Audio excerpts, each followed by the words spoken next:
नाज़रीन हम बात करें कराची की सूरत हाल पर, जहाँ पर सुओ मोटो भी चल रहा है, उस per day to day hearing भी हो रही है। तो उससे पहले हमने आपको कुछ खतूत भी दिखाए प्रोग्राम के पहले। ऐसे में हमारे साथ मौजूद है हनीफ अब्बासी साहब स्टूडियोज़ में, इस वक्त हमारे साथ डॉक्टर आमिर लियाकत हुसैन साहब कराची से और हारून रशीद साहब रावलपिंडी से हमारे साथ मौजूद हैं। बहुत शुक्रिया तमाम मेहमानों का एक मरतबा फिर। डॉक्टर आमिर लियाकत हुसैन साहब, आपसे दोबारा आगाज़ करना चाहता हूँ जी। आपको एमक्यूएम से क्यों निकाला गया था? कल कहा गया कि आप डिसिप्लिन की खिलाफ वर्जी की थी, जिसकी वजह से आपको फारिग किया गया एमक्यूएम से। जी मैं तो कभी इस बारे में मैंने कभी भी गुफ्तगू नहीं की और ना करना चाहता था, लेकिन हैदर अब्बास रिजवी साहब ने शायद सुना है मैंने कि किसी चैनल पर कहा कि हमने उनके स्टेटमेंट पर उनको शायद निकाल दिया।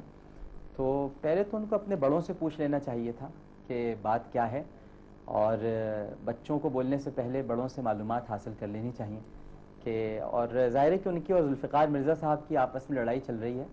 मुझे ना घसीटें। हाँ, मुझे फ़ख्र है कि मैंने कादियानियत के ख़िलाफ़ स्टेटमेंट दिया, और मुझे फ़ख्र है कि मैं ख़त्म नबूवत पर ईमान रखता हूँ, और मुझे फ़ख्र है कि मेरे नज़दीक सलमान रुश्दी वाजिबुल क़त्ल था, वाजिबुल क़त्ल है और वाजिबुल क़त्ल रहेगा।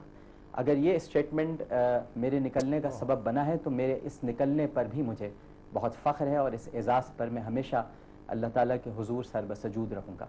लिहाजा इन बातों को मेरा ख़्याल है कि अगर ये ना रहती, ज़ाहिर ना की जाती, तो ये ठीक है। आपने अपने तौर पर कह दिया था कि जी हमने उनको और निकाला भी नहीं, बल्कि 2007 में तो मैंने इस्तीफ़ा दिया था। मैं वाहिद असम्बली का मेंबर था जिसने लाल मस्जिद के मसले पर इख्तलाफ करते हुए इस्तीफ़ा पेश किया था, और सलमान रुश्दी को जो सर का एजाज़ दिया गया था, तो मैंने ये कहा था कि हम वॉर ऑन टेरर का हिस्सा बने हुए, और एक मनहूस तरीन इंसान को, कायनात का मनहूस तरीन और मलून तरीन आदमी, जिस पर पूरी उम्मत मुस्लिमा का इत्तेफाक है कि वो गुस्ताख रसूल है, उसे सर का एजाज़ दिया जा रहा है। तो मैंने उस पर एहतजाज किया था, और खुलकर एहतजाज किया था, ये पूरी दुनिया को मालूम है। मैंने इस्तीफ़ा दे दिया था 2007 में। 2007 से लेकर 2008 तक तो मुझे नहीं निकाला गया, लेकिन ख़त्म नबूवत का जब इशू हुआ, और मैं आज भी आपके प्रोग्राम पे ऑन रिकॉर्ड कहता हूँ कि ना मैंने कभी किसी अहमदी या कादियानी को वाजिबुल क़त्ल कहा, ना ये कहा कि उन्हें कत्ल कर दिया जाए, बल्कि ख़ास तौर पर उस वक्त मेरे उस प्रोग्राम को बुनियाद बनाकर न जाने किन नादीदा क़ुव्वतों ने 2 कादियानियों को कत्ल किया, जिसका इल्ज़ाम भी मुझ पर थोप दिया गया, और आज तक मैं इसका जवाब देता रहता हूँ।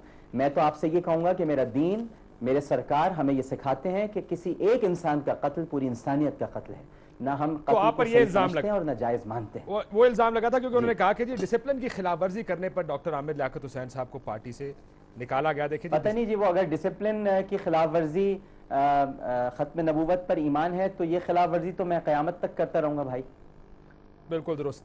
अब्बासी साहब, उन्होंने तो अपना पहले मैं डॉक्टर साहब को सलाम पेश करता हूँ। डॉक्टर साहब, और डॉक्टर साहब इस हकीकत का मुझे डे 1 से मालूम है, और मैं आपकी अज़मत को सलाम पेश करता हूँ, और इसके अलावा और कोई दूसरी बात नहीं, मैं आपकी जगह गवाही देता हूँ।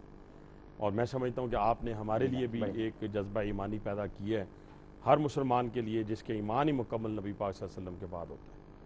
अगर उन पे ईमान नहीं है तो हमारा ईमान मुकम्मल नहीं है। लेकिन